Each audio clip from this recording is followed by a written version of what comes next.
your Big 2 local weather authority forecast. We warn you first with Chief Meteorologist Chase Menendez.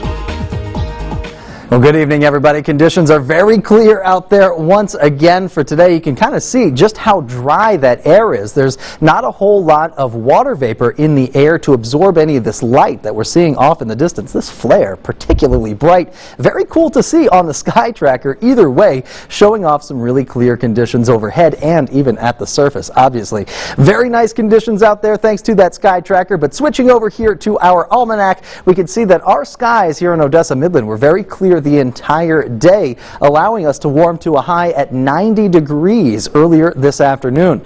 Now, if you were keeping up with us at 5 and 6 p.m. here on Big 2 News, our earlier high temperature was at 89 degrees, but as expected, all that extra sunshine and extra daylight allowed our temperatures to pick up one more degree here by the end of the day, just like what we saw yesterday.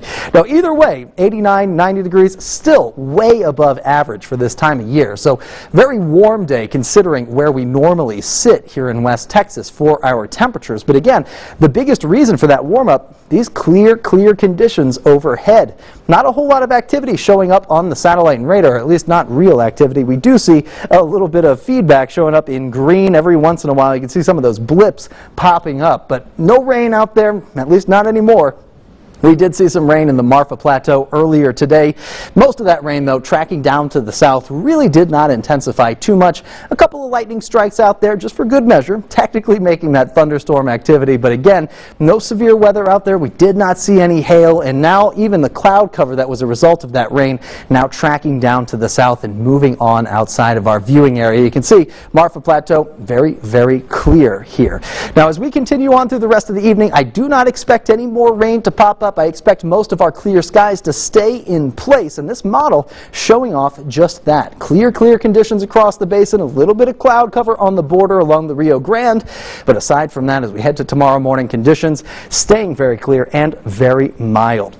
Notice not really a whole lot of fog picking up as we go on into the morning hours. We could see a little bit of cloud cover beginning to develop just off to the north of Fort Stockton, right on the border between the Trans-Pecos and the basin, technically. But either way, no rain popping up as a result, and conditions clearing out by the time we get to the evening. So if you're getting out to one of those games for tomorrow, should be great weather to get out and do so. And if you're getting up early to an early start to a job site, or you're heading out to work, should be great conditions for that as well.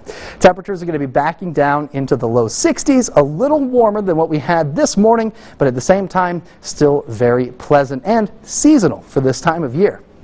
Now, temperatures right now at 75 for Midland, Odessa, 77 for Wink, and 78 for Pecos. Not too bad out there area-wide. Again, as we get to tomorrow morning, these numbers backing off. This model showing 59 for Odessa Midland for tomorrow morning. As we get on into the afternoon time, we turn things around pretty significantly. 95 degrees for Midland, Odessa by 4 p.m. Same story for Wink. A little warmer in Pecos at 98 degrees. But notice these numbers backing off quickly once the sun goes down to another low temperature on Saturday morning in the mid-60s, meaning Friday evening should be a great evening as well. Temperatures are going to look pretty good, skies are going to look pretty good, even our wind speeds hanging around 10 miles per hour in the evening time. So really not a whole lot to report out there except for great conditions. Now, as we get to next week, those conditions continue to stay great. We'll see our cold front coming through on Monday, giving us a small 30% chance for rain on Monday afternoon, but before we get there, temperatures really ramping up. 95 Friday, 97 Saturday, and 98 on Sunday. And then we cool down. That front looks like it's going to be coming through right around noon on Monday. And again, a small 30% chance for showers. Not a whole lot of moisture to play with, so if we do get any rain, just going to be regular showers. We avoid the severe weather, which is always good news here in West Texas. And in fact, we stay cool. Highs in the 70s for most of next week with a couple of low 80s mixed in there. Yeah, so here in the basin, fall pushback. That's right. Here it comes, though. Get ready for it. Ready for it. Ready for this 70-degree temperature. Me too. I'm ready for that candy corn. Yes. You like candy corn too? Love candy corn. Good. Not many people do. I have been snacking on it in the Weather Center. I like that. All right. Thank you, Chase.